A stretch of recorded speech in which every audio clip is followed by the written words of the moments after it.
কবরে হাক্কান। আয়েশা রে, কবরের আযাব হচ্ছে সত্য, কবরের আযাব হচ্ছে সত্য। এরপরে আয়েশা রাদিয়াল্লাহু তাআলা আনহা তিনি বলছেন, এরপরে আল্লাহ রাসূলকে আমি যখনই নামাজ পড়তে দেখেছি, যখনই সালাত আদায় করতে দেখেছি, তিনি প্রতি নামাজে প্রতি ওয়াক্তে তিনি দাজ্জালের ফিতনা হতে এবং কবরের আযাব হতে আল্লাহ রাসূল প্রতি নামাজে পড়ে।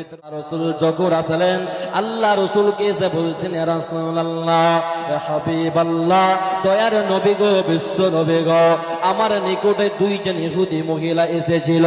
দুইজন ইহুদি মহিলা এসে আমাকে বলল, আয়েশা রে, আমাকে কিছু খেতে দাও ইয়া রাসূলুল্লাহ। আমি তাদেরকে 2টি খেজুর খেতে দিলাম। এরপরে ইয়া রাসূলুল্লাহ, সেই মেয়ে দুটি আমাকে বলল, আয়েশা রে, আল্লাহ যেন তোমাকে কবরের আযাব থেকে অথবা দাজ্জালের ফিতনা হতে আল্লাহ সুবহানাহু ওয়া তাআলা তোমাকে যেন রক্ষা করেন।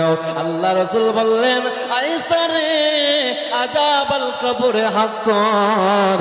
আয়েশা রে, কবরের আযাব হচ্ছে সত্য, কবরের আযাব হচ্ছে সত্য।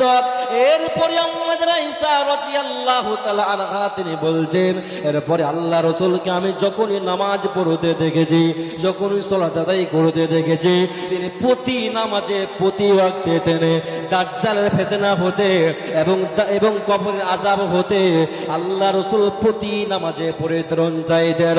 এজন্য বন্ধুরা আমার, ভাইরে আমার, মোতাবারি ভাই আমার, ভাইদের উদ্দেশ্যে আমি বলতে চাই, প্রত্যেক নামাজে আপনি জাহান্নাম থেকে পরিত্রাণ চাইবেন।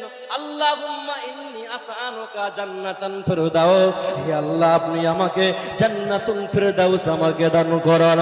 আল্লাহুম্মা আজরিনি মিনান নার, হে আল্লাহ, আপনি আমাকে জাহান্নামের আগুন থেকে, জাহান্নামের আযাব থেকে আপনি আমাকে পরিত্রাণ দান করুন। পৃথিবীর কোনো মানুষ যদি এই রকম ভাবে জাহান্নাম থেকে যদি পরিত্রাণ চাইতে পারে, জাহান্নাম আল্লাহর নিকটে অভিযোগ করে আল্লাহকে বলবেন, আল্লাহ, আপনার উম্মত বান্দা, আপনার উম্মত বান্দি, আপনার উম্মত দাস আমার কাছ থেকে পরিত্রাণ চেয়েছে, আপনি তাকে আমার কাছ থেকে পরিত্রাণ দান করুন। আল্লাহ সুবহানাহু ওয়া তাআলা বলছেন, আমি তাকে জাহান্নাম থেকে পরিত্রাণ দান করব। আর যদি কোনো বান্দা, কোনো মানুষ যদি জান্নাত চাইতে পারে, আল্লাহ গো, আপনি আমাকে জান্নাতুল ফিরদাউস দান করুন। আল্লাহ বলেছেন, ইন্নাল আবদা ইজা তারাফা সুম্মা তাবাতাবাল্লাহু আলাইহি, যদি পৃথিবীর কোনো মানুষ যদি নিজের ভুল বুঝতে পারার পরে অনুতপ্ত হয়ে আমি আল্লাহর নিকটে যদি তওবা করতে পারে রে, আমি আল্লাহ তার গুনাহকে মাফ করে দেব, তার জীবনের অনেক গুনাহকে আমি আল্লাহ ক্ষমা করে দেব। অতএব আল্লাহ রাসূল বলেছেন, পৃথিবীর কোন মানুষ যদি জান্নাত চাইতে পারে, আল্লাহকে বলেন, আল্লাহ, আপনি আমাকে জান্নাত দান করুন।